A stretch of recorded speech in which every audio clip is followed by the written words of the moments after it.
What you're looking at here is the registration system welcome page. And as you can see up here in the upper left-hand corner, you can see the actual address that we actually use. The naming convention is very straightforward. It's simply the school name dot SRVUSD On the welcome page, we have a couple reminders. A very important one being making sure that they complete the online registration system before they arrive to school on registration day.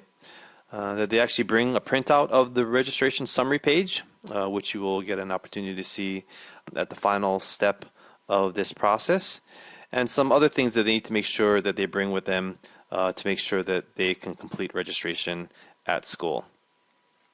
If this is a brand new family to the school and they are not in the system, then they would go ahead and create an account.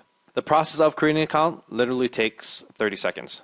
What I'll do though is I'll go ahead, I'll click back and actually use an account that is already in the system. And let's just say that this is a returning family.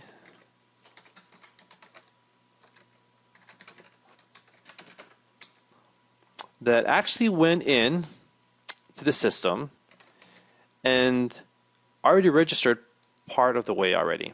The first thing that we see as soon as we log in is an overview of what the registration process is and the 7 steps. The first step is the district forms. These are the required forms that the district needs physically hand delivered to the school. So as you can see, as I mouse over this link here, if you look at the bottom left-hand corner, you will see that all of these links go back to the district website. This allows us to make sure that we have the latest documents that will be downloaded, filled out, and printed by parents. We move over to step 2, which is the family profile information. And as you see here, we have, it starts off with verifying the students. And Ian and Anna are returning students. They were in 4th and 2nd grade respectively last year. But let's say that we also have a new student, Tommy Smith. And Tommy is a kindergartner at Quill Run. And it's actually, you know what? Let's make this entire family vegetarian. So one of the things that we actually do is we actually capture dietary preferences as well. You'll notice that whenever there's a single asterisk, that's a required field, and a double asterisk are fields that we capture for planning purposes. So one of the things that we actually capture are the dietary preferences, not only for children, but also for the parents as well. And this allows us to really plan for our PTA meetings or any type of event in which the family is actually registering, and based on who's coming, we know what type of food we should be preparing. As you can see here, we have the parent and guardian information for both parents, parent guardian number 1 and parent guardian number 2. For each of these parents, we capture some very valuable information. One is the employer information, as well as 2 checkboxes here that allow us to really understand and utilize this information for identifying parents that may be able to contribute to our community in the purposes maybe an online auction or a live auction, or maybe to be a sponsor at one of our events. And in the case for our stay-at-home parents, when we're looking for parents that can help out in the daytime, we're able to pull reports that allows us to identify those parents and we can contact them directly.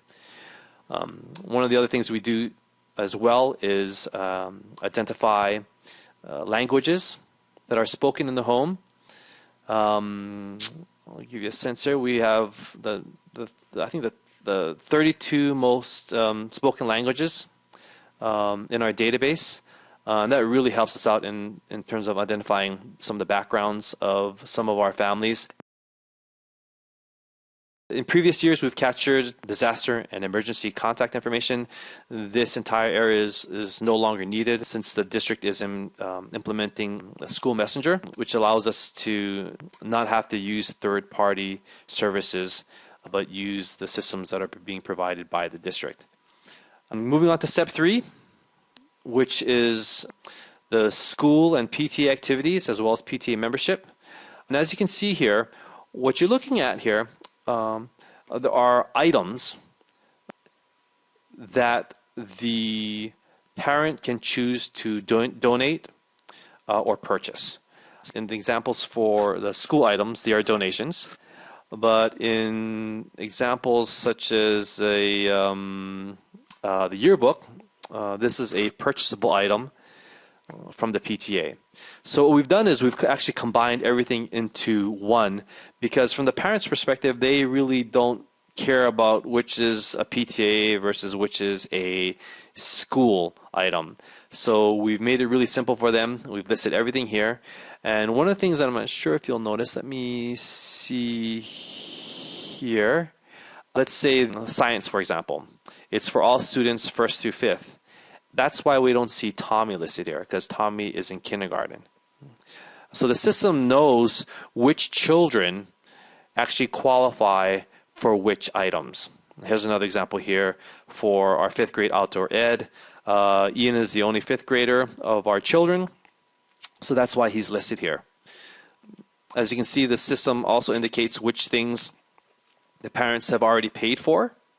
Maybe they were in the system the week before registration or yesterday, and they actually conducted some payments. But let's make believe we need to go ahead and make sure that we have the supplies for both Tommy and Anna. So that should increase it by another $180. Okay, so let's go ahead and continue to move on. We move over to the Ed Fund, or what we call at Quail Run our Learning Fund.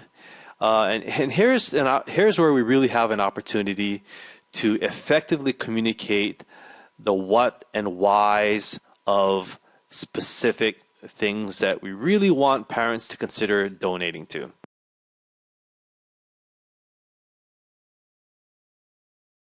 It opens up with a message from our chairman of our site council, Armstrong.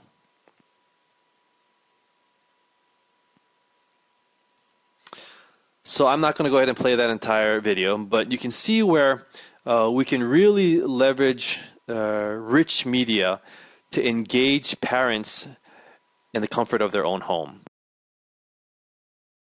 And here they can indicate the amounts, and let's say I'll go ahead and donate for, do a family donation for all 3 children. Mary and Michael, Oracle definitely has a matching donation, so I'll click yes. We also have eScript information. We'll actually add a box here that allows them to check it if they've actually participated in it, so we can either follow up with them if they haven't. And then we move over to step 5, which is the parent involvement. Once again, another opportunity for us to use and leverage multimedia to go ahead and effectively communicate the reasons why.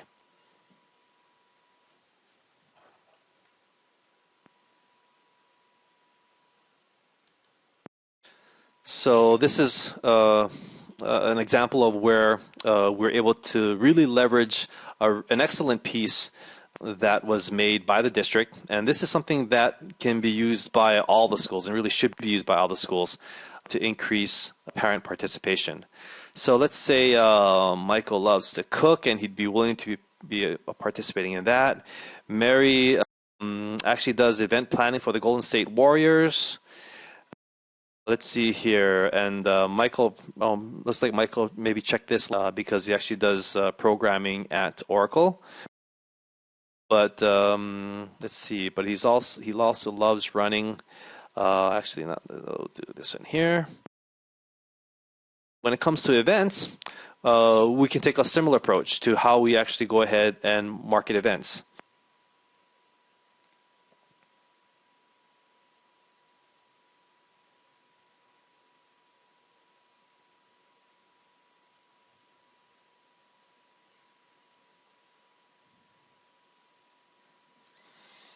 All right, so there's an example of how we can get parents to sign up for that. And it says, yes, this is a great video, multicultural night. We both want to help out with that, as well as PTA leadership. And Michael actually can help out with the Learning Fund. Some other valuable information we capture, things that our families do with their children after school, how they get home, what they actually participate in. So we use this for planning purposes for after-school enrichment, as well as after-school activities. Let's go to step 6, and here we're basically at this point really reviewing the information we submitted. And here's the extra $180 for the school supplies, and the $525 for the family contribution to the Ed Fund. One thing that's really neat is that, let's say for the directory information, I don't want to make our mobile phones available in the directory. I can just go ahead and uncheck this one, and for Michael's cell phone, this one here, I can say great. And you know what though, I also want to make sure that Anna gets a recorder. Everything here looks great. So when we go ahead at this point and review it, you'll see that the mobile phones are gone from this area here. The extra $6 for the recorder, and everything else looks great. So now we get to the payment step, and take a look at our print summary. And here's where we can actually go ahead and initiate the payment. When the parent clicks on this yellow PayPal button, it'll take them to the PayPal site where they can pay with their PayPal account, or they can pay by credit card. Parents don't need a PayPal account to pay. They can actually use these credit cards. PayPal is strictly used for the processing of that credit card transaction. However, if they choose not to pay online for some reason and they rather pay at school, they simply click here, and this will take them to the print summary page without paying online. So when I click here, it takes me to my print summary page. This is the page that families take with them to registration day. And you can see the donation balances, the amount that I paid previously, and the amount that's due. It also tells me who I actually bought things for. Because yearbooks, for example, I only decided to get a yearbook for Ian.